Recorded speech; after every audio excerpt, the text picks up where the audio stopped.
How it can unite and move forward is Congressman Rick Nolan from the 8th District this morning of Minnesota. Good morning, Congressman. Good morning, Tom. How are you? I'm doing all right, thank you. Tell us your thoughts, first off, from last night's address. Well, I liked the address. I thought he appealed to our better angels. Let's try to come together. Let's fix some things. Let's solve some problems.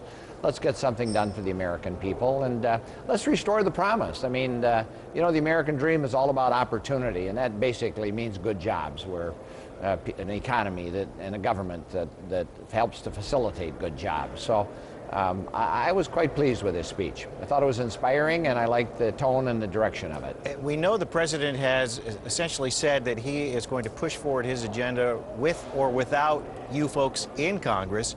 How does that sit with those members, especially, I guess, when you look across the aisle?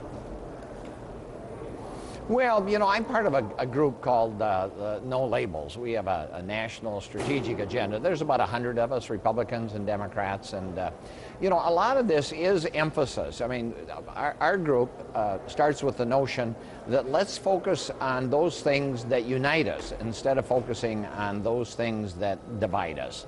And we need to come together as Democrats, Republicans, as Americans, and sitting down, focusing on what unites us, stop the political positioning and the extremism, and come together, start solving problems, fixing things, getting things done. And the president, I thought, offered some olive branches in that direction. And, you know, he did say, you know, where he can't find any collaboration or cooperation, he's going to go ahead and do what he can do. That's what presidents do. So, you know, I'm comfortable with that. I'm okay with that. But I would prefer, you know, the earlier parts of his speech where he said, let's come together. Let's all sit down. Let's focus on what we agree on and get something done there. Let's fix some things. Let's create some jobs. Let's get our budget under control. Let's stop the nation building abroad, start rebuilding America. I like that focus a lot. We know this is your second go-around in Washington, several decades removed, and we know that you're part of this group that is trying to, I guess, bridge that gap of divisiveness. Would you say that we're getting there, and is it a lot more divisive than you thought it would be in going back to Washington? It's a lot more divisive than I thought it would be, but I really think that the NoLabels.org group is doing a good job. I mean, we have come together. We just passed a budget bill. We passed an appropriations bill. We passed the act, Violence Against Women.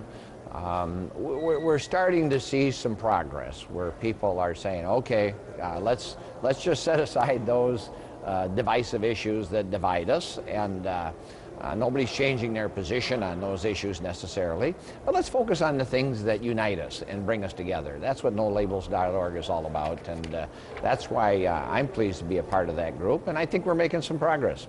Well, that's good to hear. Certainly, I think regardless of your political stripes, the progress is what we as the constituents are hoping for. Representative Rick Nolan from the 8th District, thanks for joining us this morning, and all the best back there in Washington as you represent Minnesota. We appreciate it. Thank you, Tom. Nice talking to you and your viewers. You betcha.